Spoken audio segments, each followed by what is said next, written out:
اللہ رب العزت نے قرآن حکیم میں اس بات کا ذکر فرمایا کہ لوگ اس بات کو جان جائیں کہ صرف اللہ کے رسول صلی اللہ علیہ وآلہ وسلم ہی وہ ذات گرامی ہیں جن کا ہر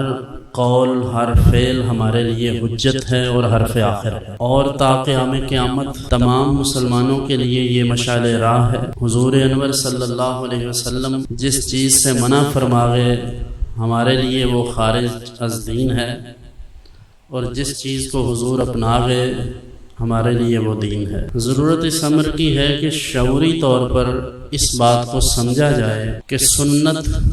کی اہمیت کیا ہے، اور ہم اپنی ذاتی زندگی میں سنت کو یا نبی اکرم صلی اللہ علیہ وآلہ وسلم کے طریقہ کو کن کن مقامات پر شامل کر سکتے ہیں اور کہاں ہم نے آج تک نہیں کیا۔ آج سے تقریباً 10-12 سال قبل میں نے ان موضوعات پر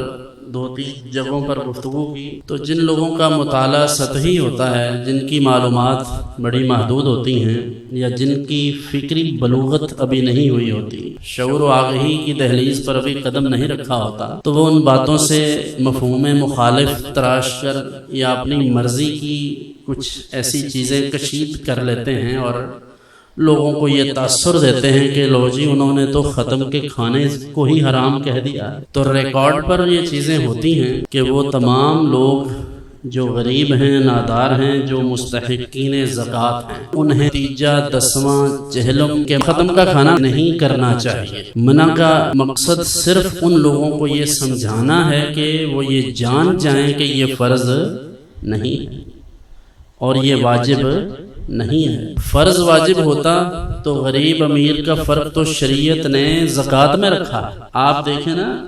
زکوٰۃ کے لیے مالک نصاب ہونا ضروری ہے، حج کے لیے بھی من استطاع الیہ سبیلا، اور وہ بھی زندگی میں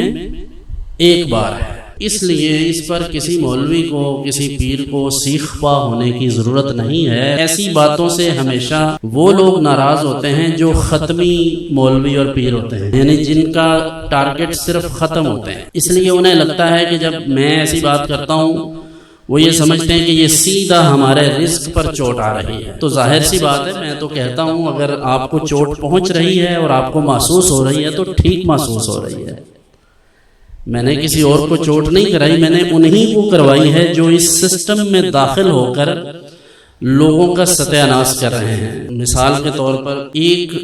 متمول آدمی، کھاتے پیتے گھرانے کا بندہ، جو اپنے گھر سے اٹھ کر دوسری گلی میں، دوسرے محلے میں، یا آپ کے یہ جو 3 گاؤں ہیں اکٹھے، تو ان تینوں کا آپس میں کوئی فاصلہ تو نہیں ہے، یہ ایک نام کا ہی فرق ہے۔ تو اب وہاں سے اٹھ کر کوئی بندہ یہاں آ کر فوتگی پر 2-4 پلیٹیں چاولوں کی کھائے، 2-4 روٹیاں کھائے، اور پھر وہاں بیٹھ کر ڈشکروں کی طرح یہ کہے سالن گرم لے کر آؤ، اچھا سالن لے کر آؤ، بوٹیاں لے کر آؤ،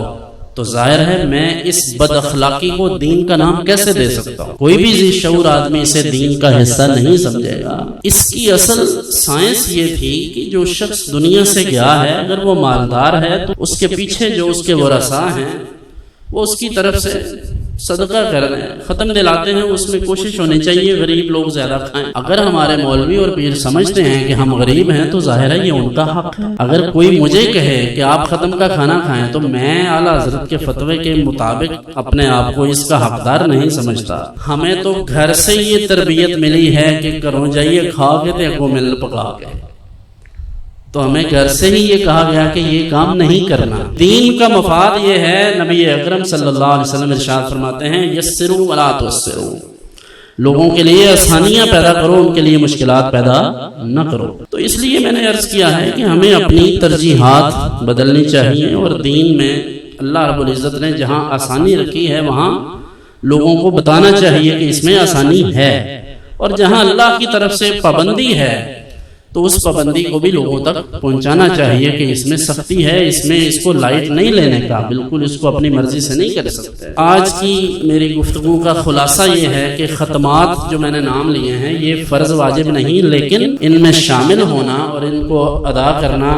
اس امر خیر کو جاری رکھنا، یہ کوئی بری بات بھی نہیں ہے، اچھی بات ہے۔